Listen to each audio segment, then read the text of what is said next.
terima beliau. Dipersilakan untuk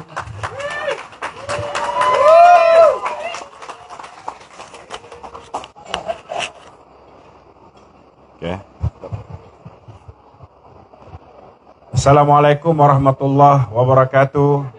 Tachahau. Sagutra galai, vanakkam. Ada kah? Yang saya hormati, yang diraikan Puan Nur Yana, Datuk Seri Najib. Yang berbahagia Datuk Heng Saiki, Ketua Wanita MCA, Encik Patrick Wee, Ketua MCA Gopeng, Saudara Tai Zihau, penceramah kita yang pertama tadi, Saudara Raja Anwar, penceramah kedua, sahabat-sahabat daripada Channel 361, satu tepukan gemuruh untuk mereka semua.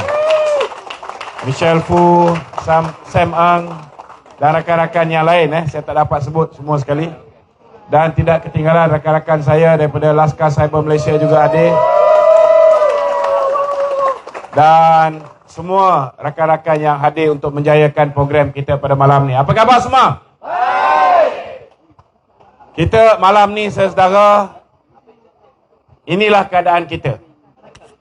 Biasanya bila kita dah hilang sesuatu tu, barulah kita rasa kehilangan tu. Betul tak betul, tuan-tuan? Saya masih ingat lagi, sebelum pilihan raya umum yang ke-14, macam-macam orang cakap pasal Datuk Seri Najib. Betul tak betul? Ketika itu, saudara, orang tak pernah merasa zaman pemerintahan lain. Kerana 61 tahun Barisan Nasional memerintah. So you cannot compare to others. You cannot compare to Pakatan Harapan, you cannot compare to Perikatan Nasional, and you cannot compare to this current hybrid government. Tak boleh nak compare. Itu sebabnya, bila Rafizi cakap sesuatu, bila Tony Phua cakap sesuatu, bila Mahathir yang pernah jadi Perdana Menteri dan Presiden UMNO 22 tahun, dia cerita bad things about UMNO, sudah pastilah orang akan percaya, betul tak tak? Saya tak nafikan there are problems in UMNO. There are also bad leaders in UMNO. But thank God, they have all been collected by the PPBM. Yang rasuah, tuan-tuan. Yang rasuah, yang salah guna kuasa, yang rakus. Mereka ini, tuan-tuan, awal-awal lagi sudah angkat kaki lari masuk PPBM. Ahli parlimen kita saja 16 orang telah lari pergi ke PPBM. Itu yang hari ini orang kata katak, tuan-tuan. Bukan hanya UMNO menjadi mangsa rompakan daripada PPBM ini. PKR juga telah dirompak, tuan-tuan.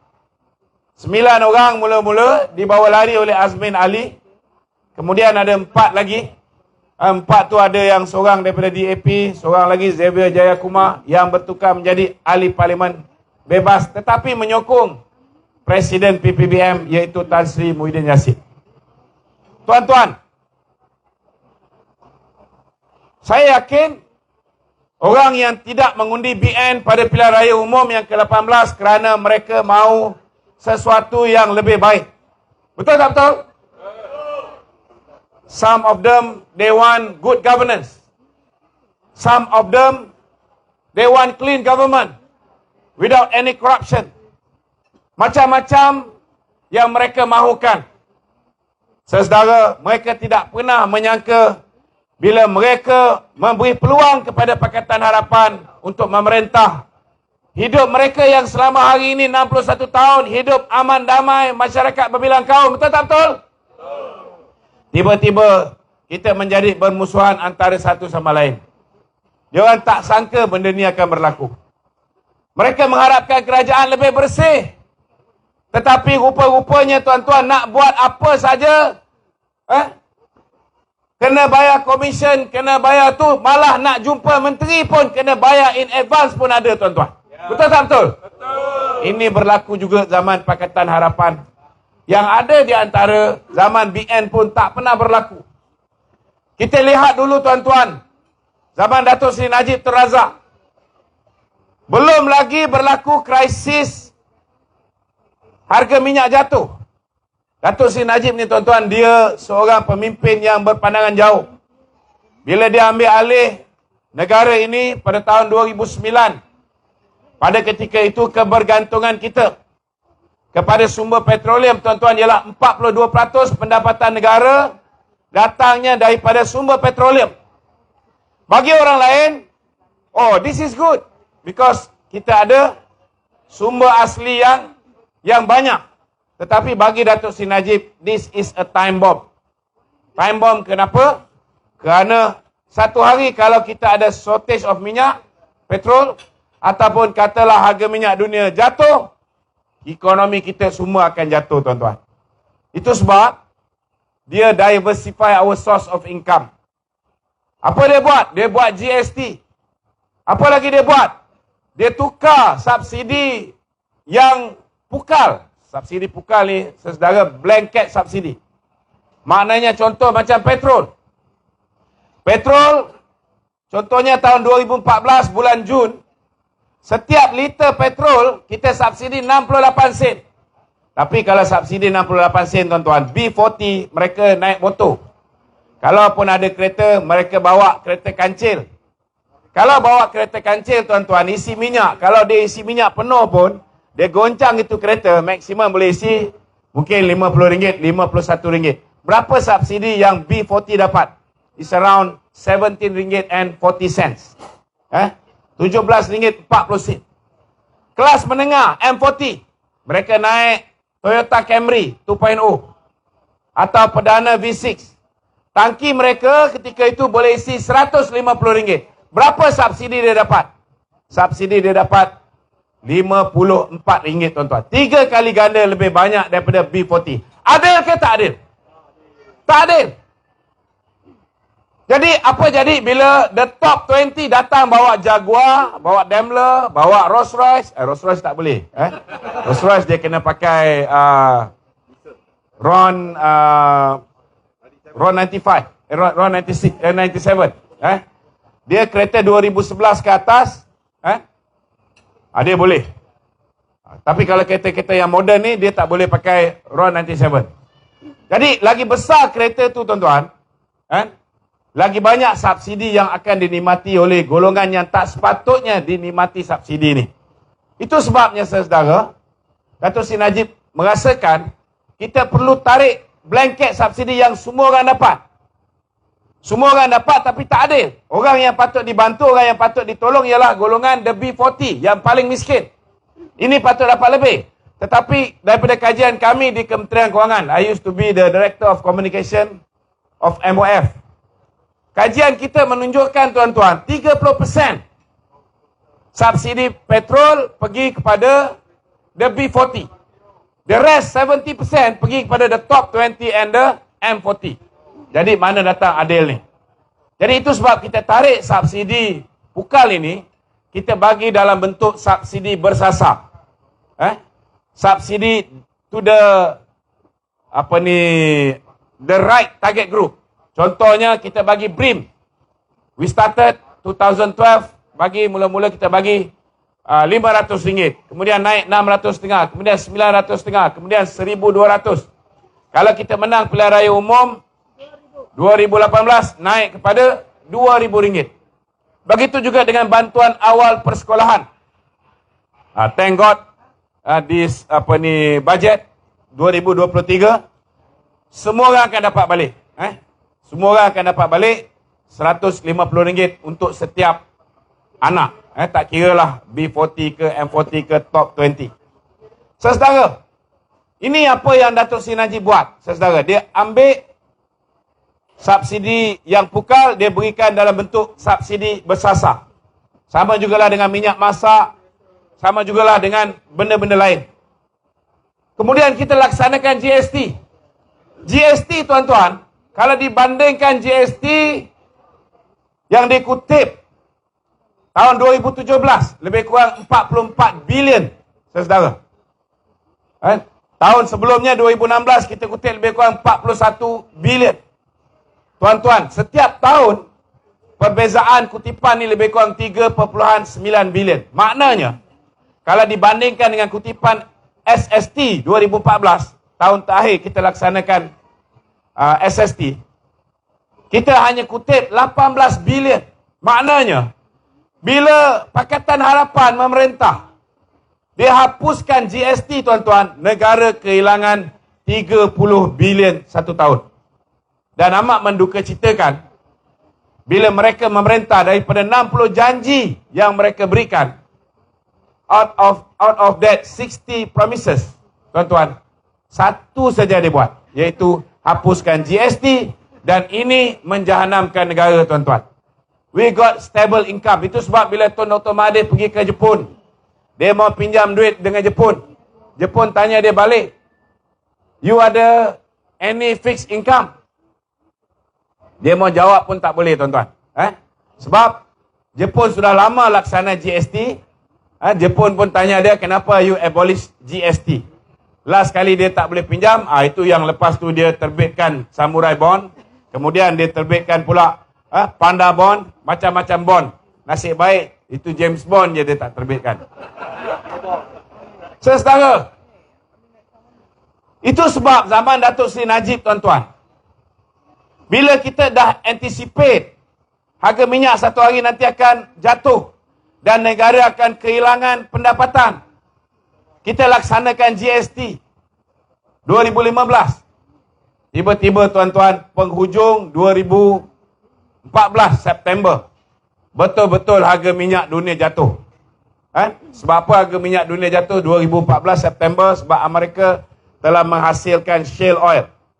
Dia ada batu warna hitam tu, dia ekstrak minyak daripada batu. Bukan dia gerudi dasar laut macam kita biasa buat. So ini menyebabkan ada limpahan minyak. So Arab, Saudi ni, saudara, sebuah negara yang mengeluarkan minyak 17 kali ganda lebih banyak daripada Malaysia. Saudi, tuan-tuan, dia nak lawan shale oil Amerika. Sebab dia tahu kalau gerudi minyak, kos kita lebih kurang dalam 30 US dollar. Tetapi kalau nak hasilkan shale oil, dia punya kos is 50 US dollar per barrel. Jadi mereka pun buang lagi minyak. Itu sebab 2014 harga minyak dunia jatuh. Dan bila harga minyak dunia jatuh, tuan-tuan, Saudi Arabia daripada sebuah negara yang kaya raya, tuan-tuan.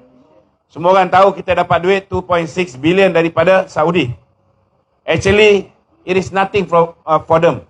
They only promise us around 1.17 billion US dollar. But actually from 2004 to 2014, they give away, tuan-tuan, 115 billion US dollar. Kita hanya baru dapat 1 bilion, satu dunia sudah kecoh. Saya nak beritahu dengan tuan-tuan, selepas kejatuhan harga minyak dunia 2014 ini, Brunei Darussalam yang kaya raya tu pun terpaksa potong gaji kaki tangan awam dia 20%. Tapi di Malaysia, disebabkan Datuk Seri Najib sudah anticipate, so we already diversify our source of income. Apa jadi, tuan-tuan? Kita bukan hanya tak perlu potong gaji kaki tangan awam, 2015 itself, kita naikkan gaji kaki tangan awam 2 kali. 2 kali, tuan-tuan. Ketika harga minyak dunia jatuh daripada kebergantungan 42% of our income comes from petroleum, sudah tinggal around 12%, 14% saja. But kita boleh naikkan gaji kaki tangan awam. Saudara, kita lihat pula di Saudi, di Mesir, di Jordan, Tunisia, mereka telah menaikkan harga minyak dunia, harga minyak negara mereka. Dikala harga minyak dunia jatuh, mereka naikkan harga minyak Malaysia di negara-negara mereka. Tetapi di Malaysia, tuan-tuan, saya nak beritahu, kita bukan hanya tidak menaikkan harga minyak, kita apungkan harga minyak mulai 1 Disember 2014, menyebabkan harga minyak selepas itu duduk pada harga RM1.30 lebih kurang 2 tahun, tuan-tuan. 2 tahun lebih kurang harga RM1.30. Harga diturunkan. Itu sebabnya, saudara, bila kita tukar kerajaan, kita dapat sebuah kerajaan yang dipimpin oleh seorang Perdana Menteri yang very experienced. Nobody is more experienced than Mahathir. He got 22 years of experience as Prime Minister. Tapi tuan-tuan, disebabkan pasukan dia, tim cap ayam. Minta maaf cakap. Tim dia, tuan-tuan. Tim cap ayam. You have good leader but you do not have a good team. You tak boleh sukses in managing the country, tuan-tuan. Inilah apa yang berlaku. Itulah sebabnya Barisan Nasional kita merasakan pilihan raya perlu dibuat sekarang, because next year kita akan berhadapan dengan tahun ni, ujung tahun kita akan berhadapan dengan banjir. Selepas itu kita akan berhadapan dengan peperangan antara Rusia dan Ukraine yang akan memberi kesan yang banyak. Kesan kepada harga petroleum, diesel, gas. Hari ini ada gas yang sudah, pipeline dia sudah diletupkan. Kita akan berhadapan dengan masalah shortage of food. Masalah bekalan makanan. Sekarang pun kita dah rasa akibat daripada kenaikan harga barang. Sebab nilai ringgit hari ini, tuan-tuan, lebih kurang 24 tahun dulu. Ini yang terendah dalam tempoh 24 tahun, tuan-tuan. Saudara, itu sebabnya, saudara, kita mahukan pilihan raya diadakan sekarang. We need a strong team. Disebabkan dulu zaman Datuk Seri Najib, dia ada satu pasukan yang kuat. Itu sebab kita boleh buat macam-macam untuk rakyat. Kita boleh bagi bantuan awal persekolahan, kita boleh bagi bantuan BRIM, kita boleh bagi bantuan untuk nelayan, kita boleh bagi bantuan untuk pekebun kecil, kita boleh bagi bantuan untuk pesawah padi, penoreh getah. Dan kita juga, zaman Datuk Seri Najib, bukan hanya menjaga the B40. Kita juga jaga the M40. Kita juga jaga the top 20. Kita create keadaan yang kondusif untuk para usahawan, untuk businessman, berniaga.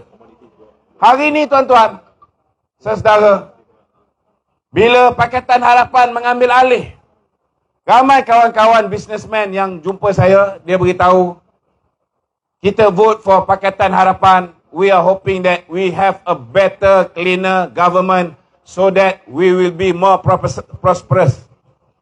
But at the end of the day, some of us gulung tikar, dia kata, Dato'. Gulung tikar tu, tuan-tuan. Bankruptcy. And bila datang Muhyiddin Yassin, bapa lockdown negara. Lagi hancur, tuan-tuan. Solution dia untuk elak daripada undi tak percaya di Parlimen. Dia boleh isytihar darurat hanya di Parlimen. Sebab yang betul-betul berada dalam keadaan darurat, yang emergency, is only Muhyiddin Yassin. Betul tak betul? He can declare darurat only at the Parliament. Nobody can go to Parliament to overthrow him. Tetapi, tuan-tuan, selfishnya Muhyiddin ini, dia sudah lockdown kita dengan PKP dia, sekejap buka, sekejap tutup, sekejap diperketat, sekejap diperlonggar. Saudara, dia lockdown satu negara menyebabkan ramai orang tak boleh keluar cari makan kecuali the essential services. Essential services, tuan-tuan, mereka yang boleh meniaga pun, mereka kehilangan 40 hingga 80% bisnes mereka. Yang mana yang bukan essential, minta maaf cakap lah. Kalau siapa yang ada kelab malam lagi mati, tuan-tuan.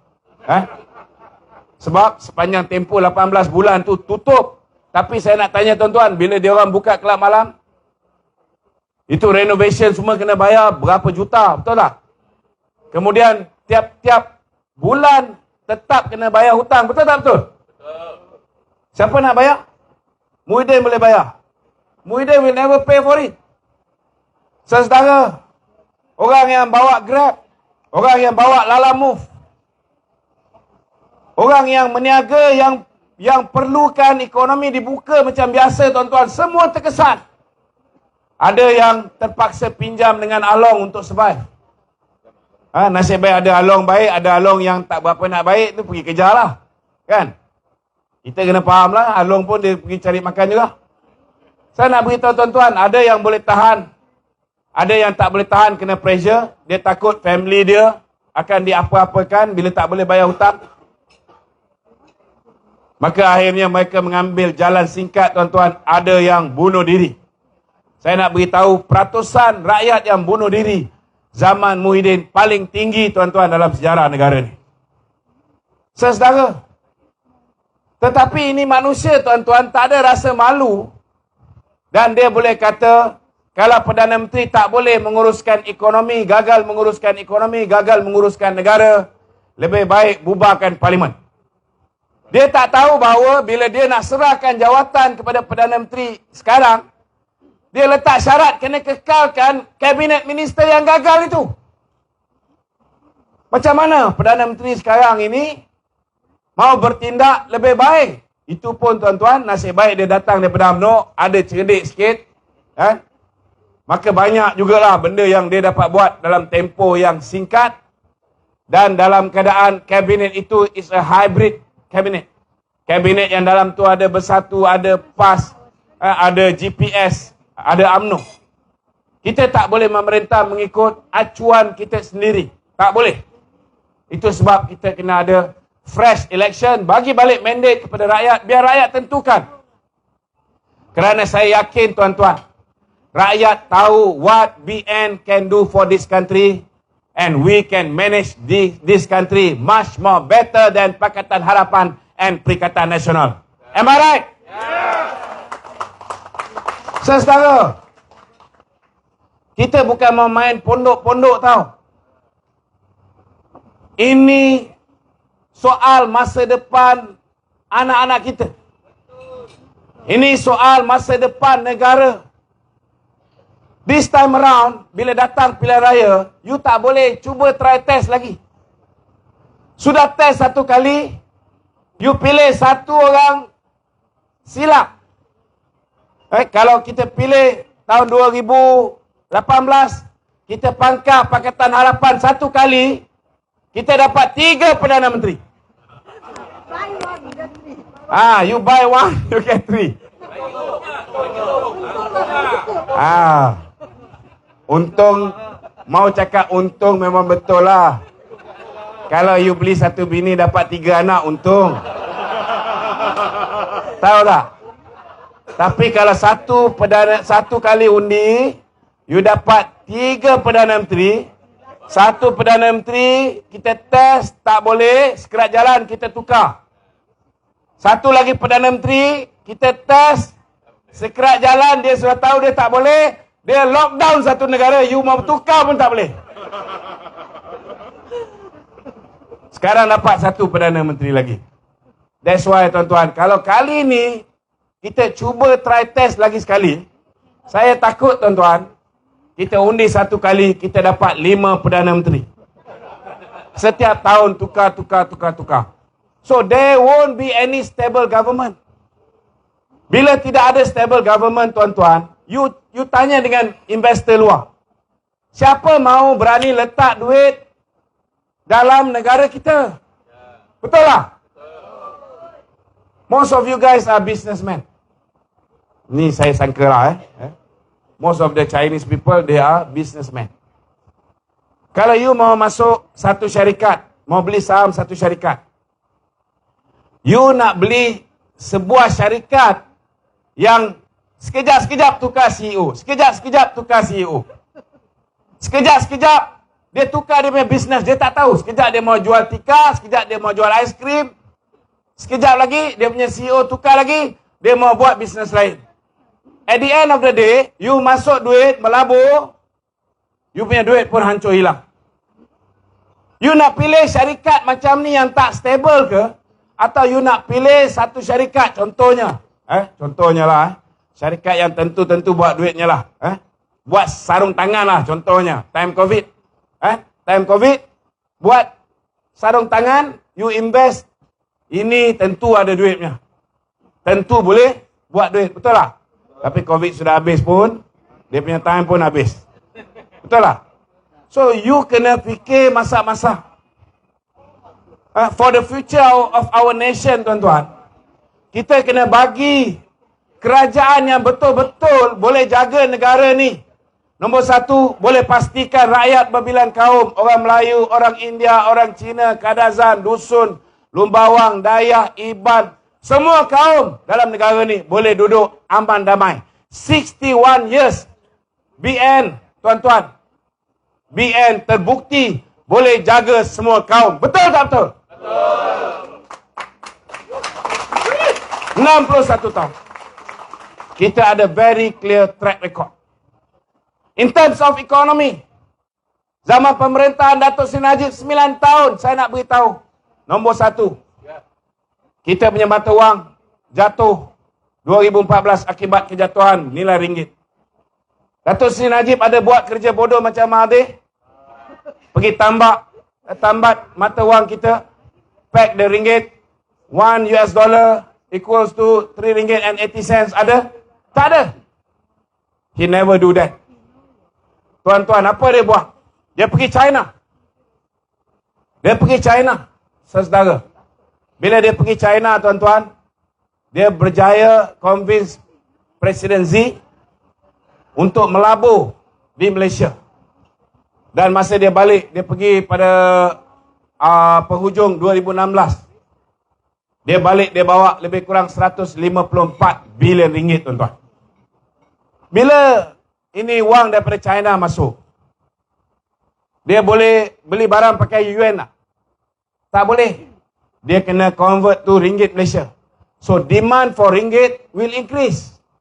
So value of ringgit will increase. And then he goes to China. He goes to India. Di India, dia tanda tangan kontrak dengan kerajaan India. 154.8 bilion. Out of this, only 7 billion Malaysia invest buat jalan di India. Yang lain, India invest di Malaysia. Kemudian dia pergi Germany, dia pergi Singapore. And then dia bawa King Salman datang ke Malaysia. King Salman buat rapid pengerang. Kilang penapisan petroleum di Pengerang. 31 billion. After that, dia pergi balik ke China. Dan dia bawa balik 31 bilion untuk bandar robotik di Johor, tuan-tuan. Because of this foreign direct investment, bila mereka masuk, mereka tukar duit ringgit. Kita tak perlu pack ringgit. You buka balik statistik tahun 2017. Bagaimana Datuk Seri Najib buat ringgit Malaysia. Naik, tuan-tuan. Ringgit mencanak ataupun menaik. Long run paling lama sekali, saudara, dalam sejarah. Without having to pack the Malaysian ringgit. Kita lihat bursa saham Kuala Lumpur. Paling tinggi. Bila? Zaman Datuk Seri Najib. 1,896 mata. Bagi pada Mahathir apa jadi, tuan-tuan? Sekejap saja 300 mata jatuh, tuan-tuan. Kita lihat banyak lagi indeks prestasi ekonomi yang menunjukkan dari segi kadar hutang. Kadar hutang mula-mula 54% tahun 2015. 2016 Datuk Seri Najib turunkan kepada 52%. 2017 turun kepada 50.8%. Saudara, suku pertama sebelum kita kalah pilihan raya 2018. Hutang negara hanya tinggal lebih kurang 48% berbanding dengan KDNK, tuan-tuan. And yet, at that time, orang percaya bila Mahathir kata bahawa Malaysia menuju ke arah kebangkrapan. Tuan-tuan, hutang kita terlalu sihat. 48%. Orang kata kita nak bankrupt. Hari ini, tuan-tuan, kadar hutang kita 60 lebih persen. Saudara, macam mana hutang 48% kita boleh bankrupt? Negara ini paling teruk hutang bila? 1986. At that time, hutang kita 103.4% berbanding GDP. Agak-agak tuan-tuan, siapa Perdana Menteri masa tu? Mahathir. Ada kita bankrupt tak? Tak ada. Tapi orang percaya. Saudara, 2017, pertumbuhan ekonomi Malaysia, tuan-tuan, nombor 3 terbaik di dunia. Siapa nombor 1? Filipina, 6.9%. Number 2, China, 6.7%. Malaysia, 5.9%. Masa tu Amerika pun 1-2%, tuan-tuan. Masa tu Singapura zaman Datuk Seri Najib 9 tahun, 3 kali kita potong pertumbuhan ekonomi Singapura, tuan-tuan. Tapi malangnya saudara, bila orang tak menghargai apa yang mereka ada, bila datang Mahathir, bila datang Rafizi, bila datang Tony Pua, orang percaya dengan fitnah-fitnah. People believe in all those slanders, saudara. Dan ini menyebabkan bos kita telah jatuh. Dan bila jatuh, saudara, tak apa lagi. Dia lawan lagi untuk kita. Walaupun ramai dah masuk gua, tuan-tuan. Ramai sudah masuk gua bila kalah tu. Saya masih ingat lagi. Selepas kita kalah, ramai orang nak pakai baju BN pun malu. Takut. Kat sini tak ada lah. Yang sini semua berani. Ada dah dapat pos tinggi. Tak mau bertanding. Tapi bila kita start menang saja Cameron Highlands, semua keluar balik. Kita menang 7 pilihan raya kecil, semua sudah aktif balik, tuan-tuan. Bila menang pilihan raya Melaka, menang pilihan raya Johor, mereka cakap, this time around I will contest back. Saudara, saya yakin Presiden UMNO, pengurusi BN, pengurusi Presiden MCA, MIC pun, mereka bukan bodoh, betul tak? Mereka tahulah nanti pilih yang terbaik untuk mewakili parti kita, tuan-tuan. Cuma, yang kita perlu mainkan peranan kita sebagai ahli, sebagai masyarakat berbilang kaum dalam negara ni. Kalau nak melihat Malaysia muhibah balik, nak melihat Malaysia dari segi ekonomi dia mantap balik macam zaman bosku, saudara, tuan-tuan kena pastikan anak kita, isteri kita, mak bapak kita, cucu-cucu kita, ahli keluarga kita, adik-beradik kita, sampaikan mesej ini sekarang. This time around, don't play a fool. This time around, we got to vote for Barisan Nasional. Penting, tuan-tuan. Penting. Ramai orang tanya saya, kita memang nak balik semula dekat Barisan Nasional. Tapi sekarang Datuk Seri Najib dah tak ada, macam mana? Saya nak beritahu dengan tuan-tuan, Datuk Seri Najib still kicking. Datuk Seri Najib masih lagi bersemangat wajar, tuan-tuan. Dari segi proses undang-undang, ini saya nak kena beritahu. Ramai tanya, dia boleh bertanding ke tak boleh bertanding? Saya nak beritahu tuan-tuan, beza Datuk Seri Najib dengan Anwar Ibrahim. Anwar Ibrahim, dia lawan di Mahkamah Tinggi, kalah. Lawan di Mahkamah Rayuan, kalah. Lawan di Mahkamah Persekutuan, kalah. Lepas dia kalah di Mahkamah Persekutuan, dia minta tak pengampunan diraja? Dia tak minta. Dia buat tak semakan kehakiman? Tidak, tuan-tuan. Jadi itu sebab selepas dia kalah di Mahkamah Persekutuan, dia hilang status dia sebagai ahli parlimen. Berbeza dengan Datuk Seri Najib. Bila dia kalah di Mahkamah Persekutuan, saya tak nak komen lah pasal kalah ni adil ke tak adil ke. Tadi sahabat kita, Saudara Tai Zihau dah explain. Tapi kalau lepas ni ada sesiapa nak buat sesi soal jawab, saya boleh explain dengan lebih panjang. Bila Datuk Seri Najib kalah di Mahkamah Persekutuan, within 14 days, dalam tempoh 14 hari, dia boleh merayu pengampunan diraja. And the moment dia rayu pengampunan diraja, status dia sebagai MP kekal.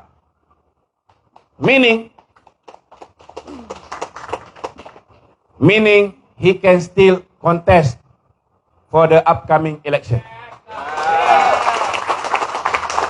So it's not over yet, tuan-tuan. It's not over yet.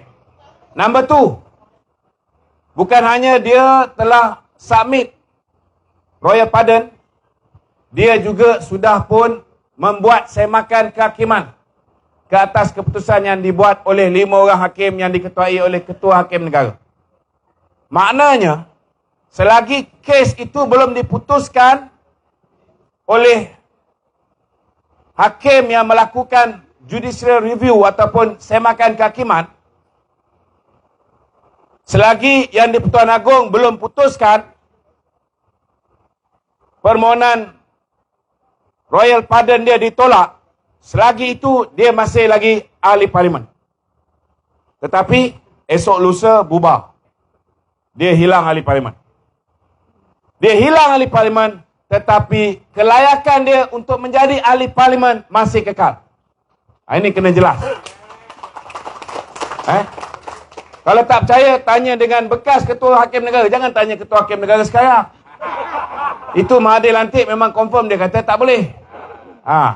Kena tanya dengan semua bekas Ketua-Ketua Hakim Negara. Tun Raus, Tun Hamid. Ini jawapan mereka. Saudara. Tuan-tuan, apa yang tuanku boleh buat? Ni kena faham. Apa yang tuanku boleh buat?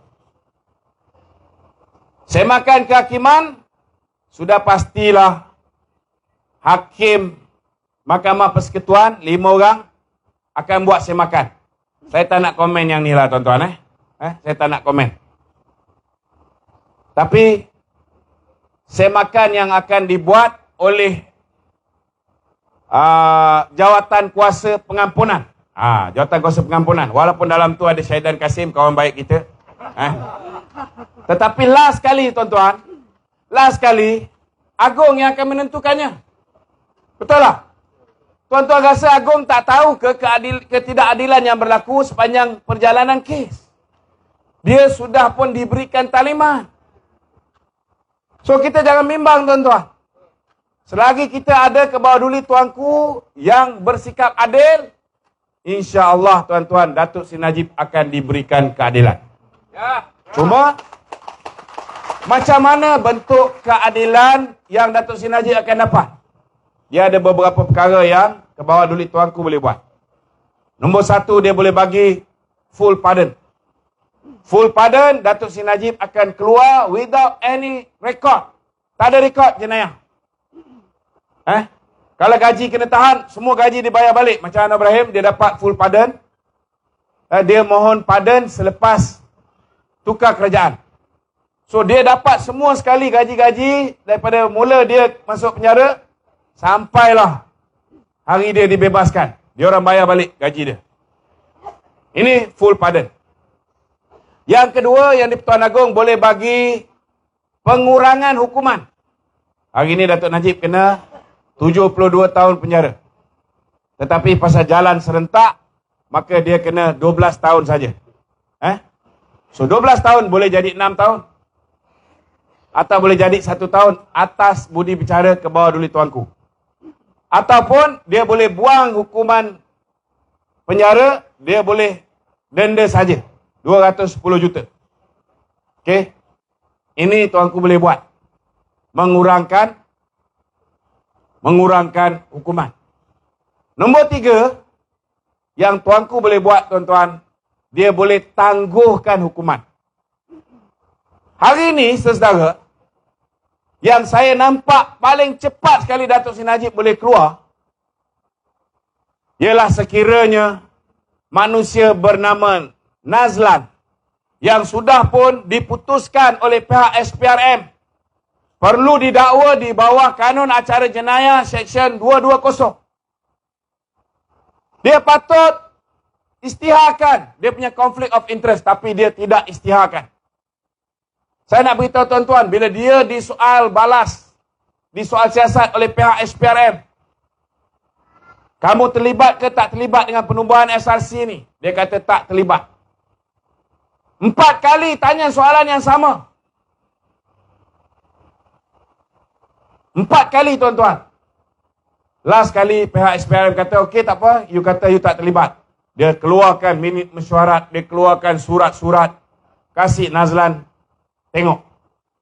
30 minit tuan-tuan Nazlan diam. 30 minit Nazlan diam, last kali dia mengaku. Sepatutnya dia boleh didakwa oleh AG. Betul tak betul? Tapi AG pun lantikan Muhyiddin Yassin, what do you expect? Betul lah. He is not taking instruction from Ismail Sabri. He is taking instruction from Muhyiddin Yassin. Muhyiddin Yassin mau tengok Najib dibebaskan ke tuan-tuan? Kalau Najib dibebaskan, dia tak ada can untuk jadi Perdana Menteri balik. Sebenarnya kalau Datuk Najib pun tak ada, dia memang tak ada can jadi Perdana Menteri. Betul lah?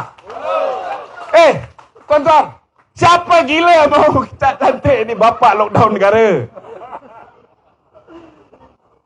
Itu 18 bulan belum cukup ke duduk rumah? Ada lagi yang mau duduk rumah 18 bulan lagi?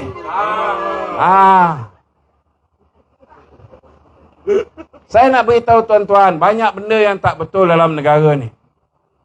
Tetapi the moment we took over the government, kita akan buat RCI. Kita yang nombor 1 yang kita kena buat RCI ialah berhubung dengan laporan pasukan petugas khas. Tommy Thomas punya buku ni. Tommy Thomas sudah langgar 19 perkara. Dan dia boleh kena kurang-kurang 4 hingga 5 pertuduhan di mahkamah. Dia boleh kena bawa akta hasutan. Dia boleh kena dibawa akta rahsia rasmi. Dia jumpa Perdana Menteri, apa dia cakap, dia tulis dalam buku. Ini gila punya orang.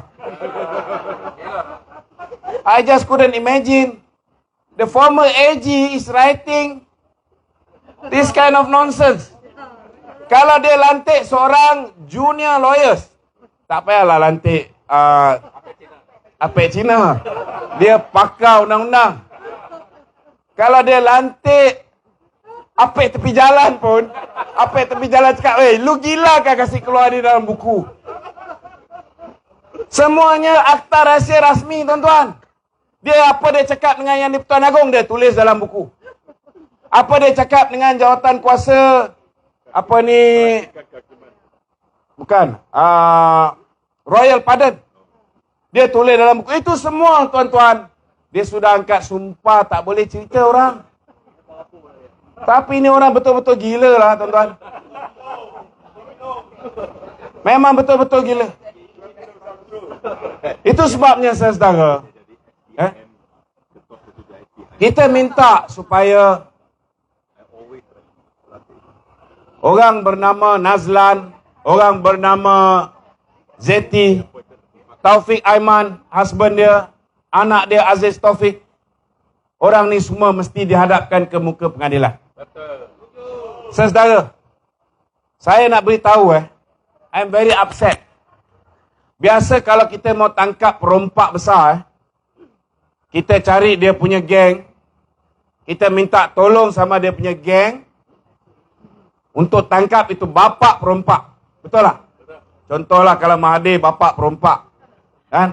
Kita minta tolong sama Nur Muhammad Yaakob, kita minta tolong sama Zeti, kita minta tolong sama orang-orang dia, supaya orang dia ni bagi bukti untuk kita tangkap bapa perompak. Tapi saya kecewa, kerajaan Malaysia, bukan yang sekarang lah, kerajaan Mahathir dan Muhyiddin, they agreed to the settlement between Jolo and the American government. Saya ada bukti ni. Saya cakap tak ada kosongnya tuan-tuan. Cuma itu tak boleh keluar. Keluar tu memang saya bodoh lah tuan-tuan. Itu USA.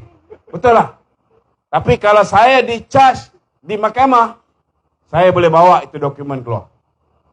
Saya tak boleh expose pada public. Saya nak beritahu tuan-tuan, kerajaan Malaysia bersetuju dengan settlement yang dibuat oleh Jolo, the main culprit. Orang yang menikmati, tuan-tuan, 1, ada yang kata 1.2, 1.3 bilion US dollar. Macam mana kita kautim sama itu perompak besar untuk tangkap orang kecil? Tak pernah berlaku. Kita tengok DOJ, dia bicarakan Roger Ng. Betul lah. How much did Roger Ng get? Only 35 million US dollar.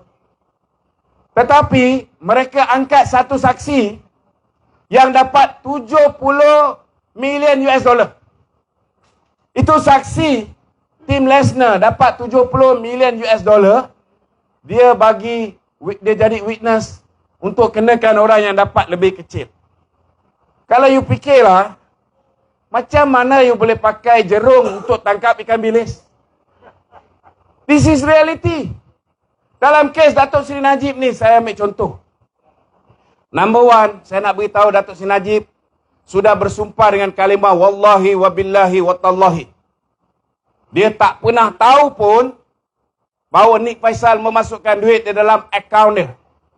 Dia tak pernah tahu, dia tak pernah arahkan. Kita orang Islam ni, tuan-tuan, kalau kena tangkap dengan mak bapak, you isap rokok kah? Sumpah mak.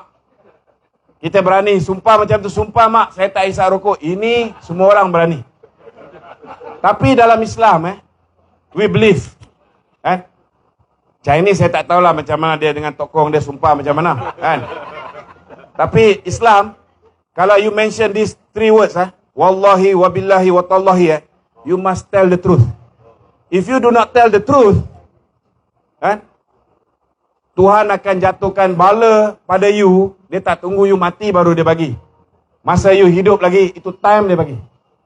That's why sampai sekarang saya suruh Anwar Ibrahim sumpah, dia tak ada hubungan, dia tak pernah buat sama Saiful Buhari. Dia berani tak? Tak berani. Dulu masa kes pertama dia, saya cakap dengan dia, Datuk Seri, kenapa Datuk Seri tak sumpah ikut cara Islam? Bila dia dituduh liwat Azizan Abu Bakar. Dia kata dia dah tanya dengan banyak ulama' nasihatkan dia jangan main sama sumpah. Kita bukan suruh dia main sumpah. Kita suruh dia sumpah, you clear yourself. Betul lah? Bila Azmin Ali keluar video dia, saya juga pergi report. Saya report, tuan-tuan. Keluar Facebook saya hilang. Malam tu saya punya YouTube hilang. Esoknya saya punya Instagram hilang. Azmin Ali very powerful. Saya tak tahu dia kawan dengan apa ni Facebook punya orang ke, Singapore punya Facebook ke. Tapi dia very powerful. Tuan-tuan, saya bawa video dia tu, saya bawa pergi Jakarta, pergi laporan forensik. Saya dapat bawa pergi, saya dengan Datuk Seri Ali pergi ke London, pergi ke Birmingham. Memang confirm dia. Tapi pasal ketua polis negara, orang yang sudah tanam saya 2 tahun, Mahathir angkat jadi ketua polis negara. Sebab apa? Macam dia cakap lah baru-baru ni, dia kata, sebagai Perdana Menteri, kita boleh letak ketua polis negara orang kita, hakim negara boleh letak orang kita. Actually, he's trying to tell what he have done. Memang Hamid Bado akan cakap, itu video kabur. Saya mula-mula saya ingat memang betul lah ini Hamid Bado, mungkin mata dia tak berapa jelas. Sebab itu video saya sudah tengok banyak kali, very clear. That is Azmin Ali. But baru-baru ni kita suruh dia cari Jolo, tak dapat, last kali dia bawa balik jodoh.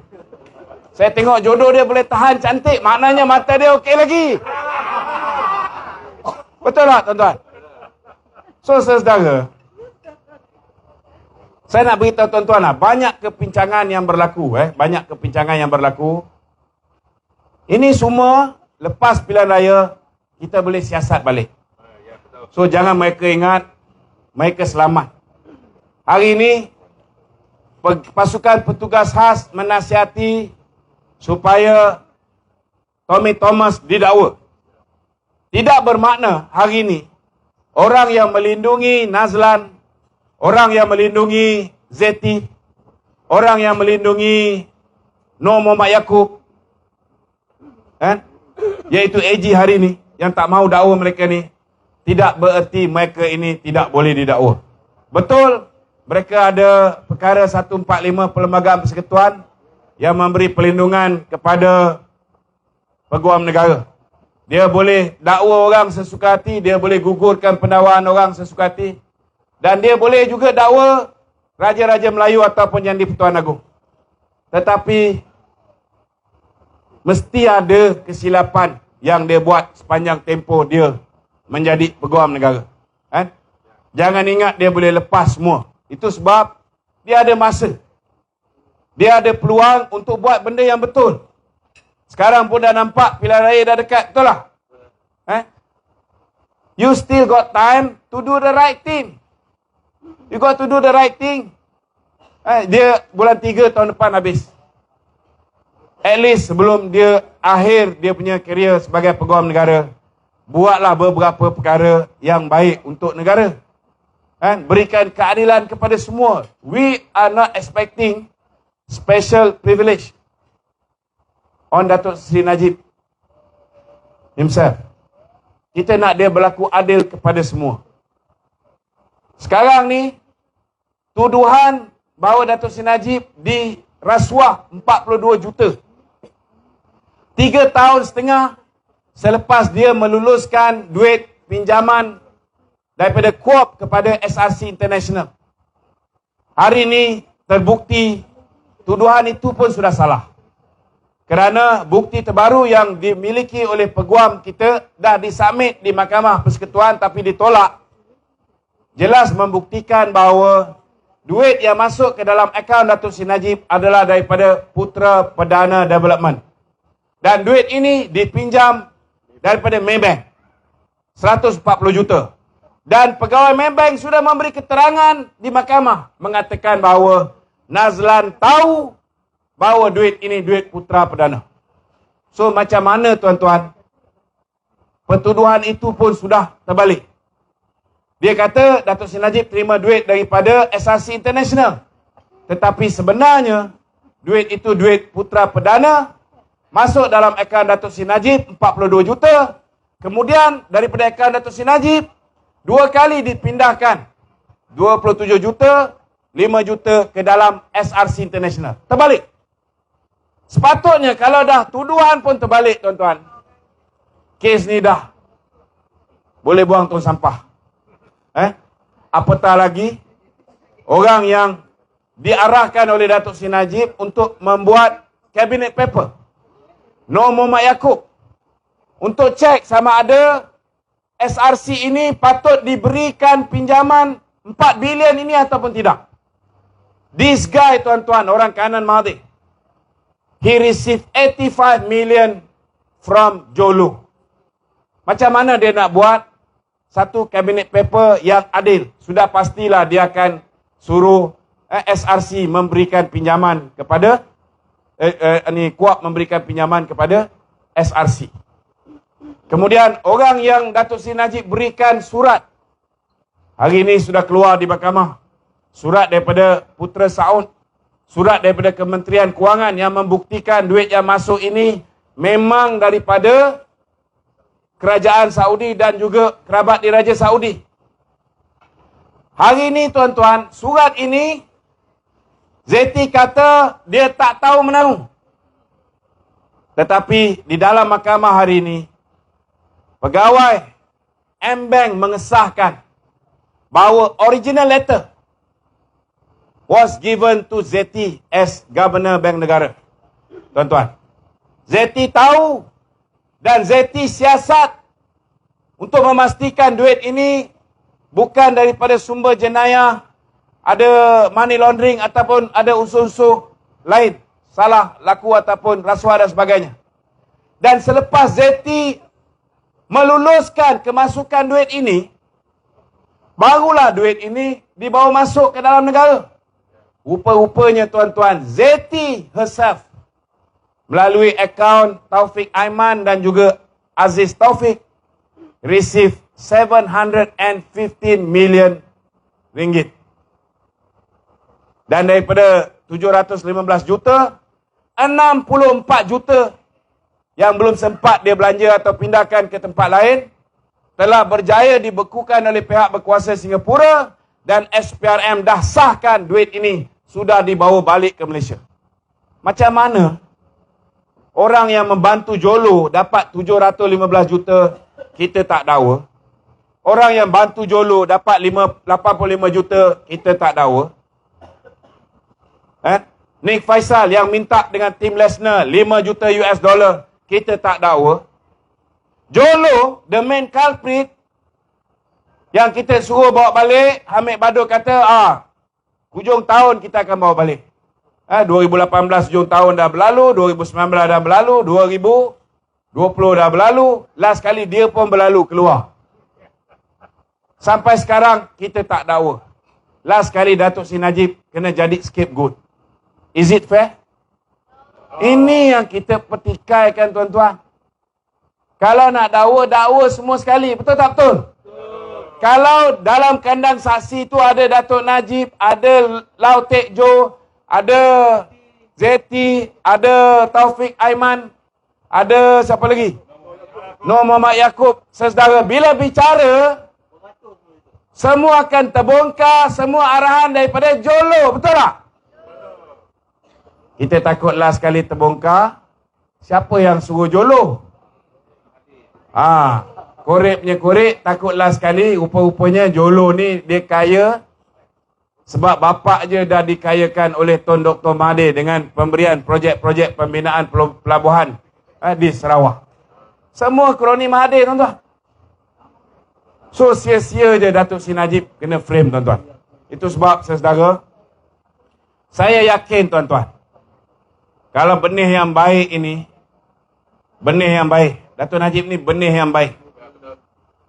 You campak dia kat mana pun, walau dia dah jatuh, akhirnya dia akan bangkit kembali, tuan-tuan. Percayalah. Mahathir fikir dengan meletakkan Datuk Seri Najib di dalam penjara, Datuk Seri Najib akan dipandang hina. Saya nak beritahu tuan-tuan, lepas dia masuk penjara, tuan-tuan, Facebook page dia meningkat lebih 200,000 orang, tuan-tuan. Maknanya apa? Maknanya kamu fitnahlah dia macam-macam, orang tak percaya. Betul tak betul? Dan mark my word, jangan terkejut kalau Mahathir boleh make a comeback as Prime Minister. There's nothing impossible. Kalau Datuk Seri Najib juga mungkin boleh make a comeback one day. Itu bosku. Itu bosku. Itu sebab kepada makcik-makcik yang kat rumah banyak kadang-kadang telefon saya menangis. Saya kalau orang menangis lama sangat, saya letak je. Saya takut saya menangis.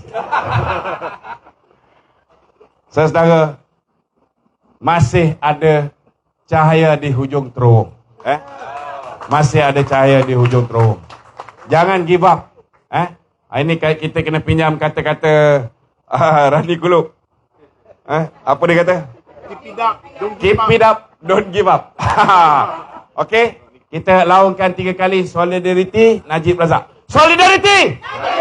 Solidarity! Solidarity! Malu apa? Thank you. Terima kasih Datuk Lokman. Dan sekarang kita masuk ke seksi soal jawab. Ada pertanyaan? Mesti ada. Nak tanya apa? Nak nyanyi? Nak menangis? Nak menangis?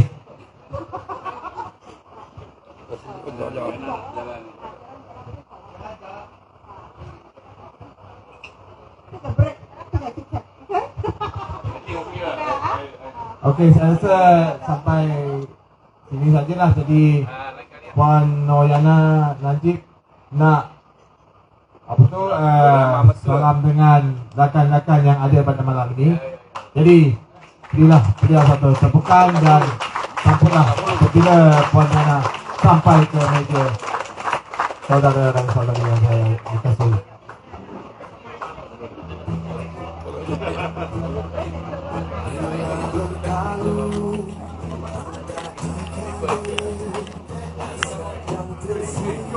Bagi diri kat dia. Sorry ya.